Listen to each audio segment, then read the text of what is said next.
دیکھیے جہاں تک پہلی بات ہے فواد چودھری صاحب کی، فواد چودھری صاحب جو ہیں وہ اگر کوئی بات پہلے ٹویٹ کرتے ہیں کہ خوشی مناتے ہیں کہ اتنے لاکھ لوگ جا رہے ہیں، اگر وہ حکومتی ترجمان ہیں، ان کے پاس ڈیٹا بھی ہے، تو کیا اور ساتھ میں اس کو بڑا سیلیبریٹ کر رہے ہیں کہ پاکستان کی معیشت اچھی ہوئی ہے تاکہ تبھی اتنے لوگ گئے ہیں۔ اور بھائی جب اتنے لوگ جا رہے ہیں تو آپ کی عقل اور فہم جو ہے ضلعی انتظامیہ کی یا راولپنڈی ریجن کی جو انتظامیہ ہے، وہ اس کی انتظامیہ کی جو ہے عقل اور فہم نے کام نہیں کیا کہ جب اتنی زیادہ ٹریفک جا چکی ہے اور پریڈکشن آئی ہوئی ہے سنو فال کی، تو ظاہر ہے لوگ گاڑیاں سڑکوں پہ بلاک ہوں گی، برف باری کی وجہ سے ٹریفک جو ہوگی بلاک ہو جائے گی، اوپر سے برف باری ہوگی اور اینی تھنگ جو ہے انفور کالڈ مطلب کوئی ایسا ایونٹ ہو سکتا ہے، کوئی ایسا انسیڈنٹ ہو سکتا ہے جس کے ساتھ جانی نقصان کا خطرہ ہے۔ یہ تو ایک کلیئرٹی ہے، لیکن کوئی ان کو پرواہ نہیں ہے۔ اور یہ ساری جو ہمیں جب شہباز شریف صاحب چیف منسٹر تھے، شہباز شریف صاحب ہمیشہ جب یہ سیزن سردیاں ونٹرز آتے تھے تو پتہ ہوتا تھا، ایکسپیکٹڈ ہوتا کہ ٹورسٹ کی موومنٹ ہوگی۔ تو آئی اسٹل ریکال کہ شہباز شریف صاحب اپنی میٹنگ کال کیا کرتے تھے، پریپریشنز جو تھی وہ دیکھا کرتے تھے، کہاں پہ نمک رکھنا ہے، کہاں پہ مشینری پارک کروانی ہے، کہاں پر کس کی ڈیوٹی ہوگی، پوری مانیٹرنگ ہوتی تھی، پورا اس کے اوپر ایک دوسرے کے ساتھ ایک سسٹم بنتا تھا، اسمارٹ فون دیے جاتے تھے۔ گاڑیاں تو ہر دفعہ کلاک ہو جاتی تھی، اتنی گاڑیاں اندر انٹری ہو جاتی تھی لوگوں کا، گاڑیاں اکٹھی بھی ہوتی تھی، لیکن ساتھ ساتھ ایک ریپڈلی سسٹم بھی چلتا تھا جو کہ برف کو صاف کیا جاتا تھا۔ سنو فال کی موجودگی میں جب آپ کو پتہ ہے کہ پوری دنیا میں آپ کو پتہ ہے کرونا کا ایشو چل رہا ہے، آپ کو پتہ ہے کہ پاکستان سے باہر جو ٹورسٹ ہیں وہ باہر جانے کو اوائڈ کر رہے ہیں، پاکستان میں جو ٹورزم ہے اسی لیے کامن سینس کی بات ہے نا۔ تو آپ کے جو ارینجمنٹس ہیں، جب آپ دیکھ رہے ہیں کہ ٹورزم ادھر آ رہا ہے، اب آپ گلگت بلتستان کا وہ اسکردو کا جو ایئرپورٹ ہے ادھر کتنی زیادہ فلائٹس نہیں، بٹ یہ کہتے ہیں نا آپ نے نہ وہ پارکنگ پلازا بنایا۔ فواد چودھری صاحب تو یہ بھی کہتے ہیں، شاہد خاقان عباسی صاحب جن کے مقابلے ان کے مقابلے میں الیکشن لڑا، وہ کہتے ہیں شاہد خاقان عباسی صاحب ادھر بیٹھ کے پریس کانفرنسز کر رہے ہیں تو کیوں نہیں گئے وہاں پر اپنے حلقے کے لوگوں کے پاس جاتے، جو ان کا ایکچوئل حلقہ ہے، وہاں جاتے لوگوں کی دکھ درد بانٹتے۔ دیکھیے بات پہلی تو یہ ہے کہ فواد چودھری صاحب اپنا وہ حکومت وہ ہیں، ہم گورنمنٹ نہیں ہیں۔ ہم اسلام آباد میں پریس کانفرنس کریں، ہم بیٹھ کے وہاں پہ کریں یا ہم حلقے میں جائیں، یہ ووٹ لینے شاہد صاحب نے، وہ خود اس کو بہتر سمجھتے ہیں کہ وہ کس طریقے سے اپنا حلقہ مینیج کریں، لیکن ذمہ داری کس کی ہے؟ کیا میں اپوزیشن کا کہتے ہیں ذمہ داری ہماری ہے، قصور ہمارا نہیں ہے، قصور ان کا نہیں ہے، ذمہ داری ان کی ہے۔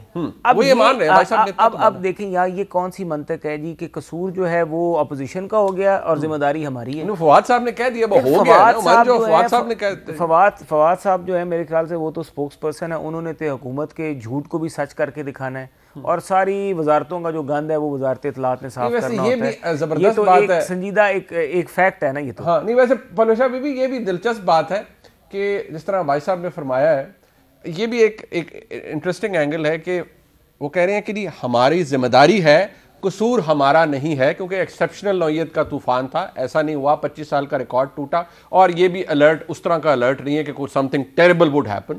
وہ اب ٹھیک ہے، اب ہو گیا اور اسی اسنا میں ہوا ہے، 8-10 گھنٹوں کے اندر جب پتہ لگا تو ہر کوئی دوڑ پڑا اور پرو ایکٹیولی کام کیا گیا۔ دیکھیے قدرتی آفت جو آپ کہہ رہے ہیں اور ایک طوفان کا آ جانا، اور قدرتی آفت یہ ہے کسی پہاڑی پہ گئے تو دا گرا اسی وقت ان کی جو ہے ڈیتھ ہو گئی، وہ سمجھ آتی ہے قدرتی آفت ہے۔ کوئی اچانک ایسا حادثہ ہو جانا جس میں کوئی ریئیکشن ٹائم نہ ہو، وہ بھی سمجھ آتی ہے۔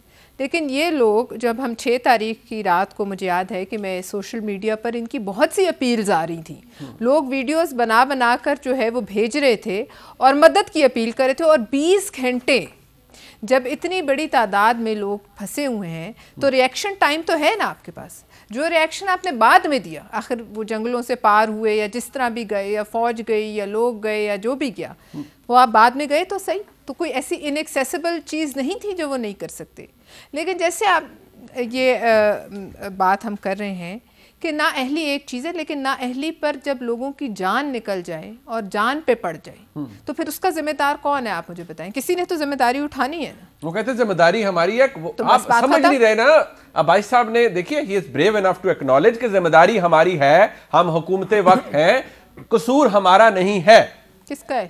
وہ کہتے ہیں ان کا ہے, پارکنگ پلازا نہیں بنایا. وہ تو ہر چیز کا فواد کسی صاحب اور کہتے کا ہیں ہے. نہیں میکنزم نہیں بنایا. نہیں وہ تو ہر چیز کا, اب 3-3.5 سال کے بعد اگر پارکنگ پلازا نہیں بنا تھا تو بنا لیتے. 3 سال میں کیا چیز نہیں بنتی؟ کیوں نہیں بنایا؟ چین نے اٹھا کے دنوں دن میں ہفتوں میں پورے ہسپتال کھڑے کر دیے. چلیں آپ کچھ ایک پلازا تو بن سکتا ہے اگر پلازا ہی ایشو ہے. دیکھیے البتہ میں سمجھتی ہوں بحث فضول ہے, پلازا بنا نہیں بنا. ایک چھوٹی جگہ پر 1 لاکھ گاڑیاں جو یہ گن رہے ہیں, پتہ نہیں 1,65,000, 1,62,000 کہتے ہیں کہ وہیں سے کشمیر کا بھی رستہ 1,62,000 5 دنوں میں. اچھا بہرحال ادھر سے کشمیر کا بھی رستہ جاتا ہے, دیگر بھی لوگ وہاں سے ٹریول کرتے ہیں, مقامی بھی ہوں گے, تو ساری گاڑیاں تو مری کے لیے نہیں جا رہی ہوں گی نا 1,65,000. بٹ اینی وے اگر 1,65,000 گاڑی اندر گئی بھی مری کے, تو آپ لوگوں کو مطلب کوئی وہاں کوئی بارش نہیں تھا. اور یہ آج آپ کا ہی میں دیکھ رہی تھی, مری میں کس دن ریت کا طوفان ہوا ہے.